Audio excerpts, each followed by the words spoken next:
আল্লাহ নবী বলেছেন, যখন কোনো মানুষ মারা যায় তখন তার আমলের দরজা বন্ধ হয়ে যায়। কোন মৃত ব্যক্তি কোন নেক আমল করতে পারে না।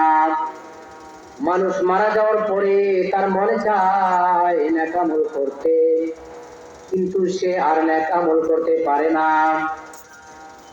নবীজি বলেন তার আমলের সব দরজাগুলো বন্ধ হয়ে যায়, ইল্লা মিন সালাসা, শুধু তিনটা দরজা খোলা থাকে।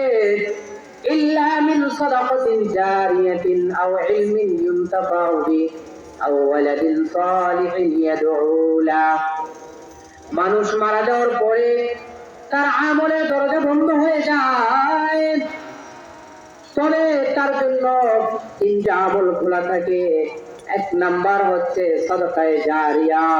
সে যে সাদাকায়ে জারিয়ার কাজগুলো করে, এইগুলোর সওয়াব মরণের পরেও তার কবরে পৌঁছতে থাকে। বলেন সুবহানাল্লাহ। একটা মসজিদ নির্মাণ করলেন, এই মসজিদে যতদিন পর্যন্ত নামাজ চলতে থাকবে, ইবাদত বন্দেগী চলতে থাকবে, ততদিন পর্যন্ত আপনার আমল নামায়ে সব পড়তেই থাকবে। বলেন সুবহানাল্লাহ। একটা মাদ্রাসা নির্মাণ করলেন, মাদ্রাসায় সহযোগিতা করলেন, মাদ্রাসার সুখে দুঃখে বিপদ আপদে আপনি পাশে দাঁড়াইলেন, যতদিন পর্যন্ত ইলমের ধারা চালু রইল ততদিন পর্যন্ত আপনার আমল নামায় সব পড়তে থাকবে। বলেন সুবহানাল্লাহ। এইভাবে রাস্তাঘাট নির্মাণ করার যতগুলো সাদাকায়ে জারিয়ার কাজ আছে, এই সাদাকায়ে জারিয়ার সওয়াব মরণের পরেও ওই মৃত ব্যক্তির কবরে পৌঁছতে থাকবে।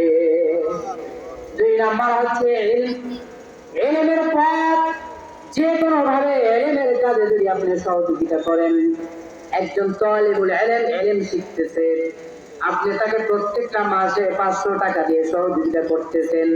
একজন এতিম বাচ্চা মাদ্রাসায় পড়াশোনা করতেছে, ইলম শিখতেছে, ওই বাচ্চার নামে এতিমখানায় প্রত্যেকটা মাসে আপনি 200 টাকা দিলেন, 500 টাকা দিলেন।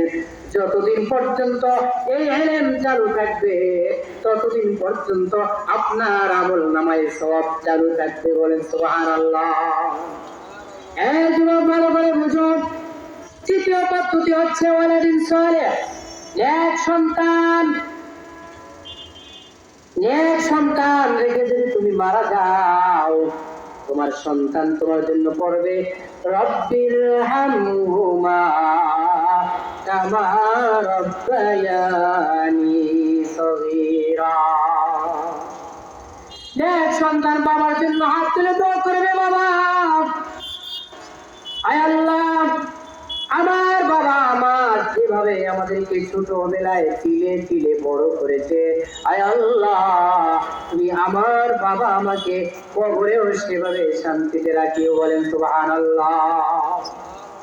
নেক সন্তান মা বাবার জন্য দোয়া করবে, মরণের পরেও এর সওয়াব ওই ব্যক্তির আমলের মধ্যে পৌঁছতে থাকবে। বলেন সুবহানাল্লাহ।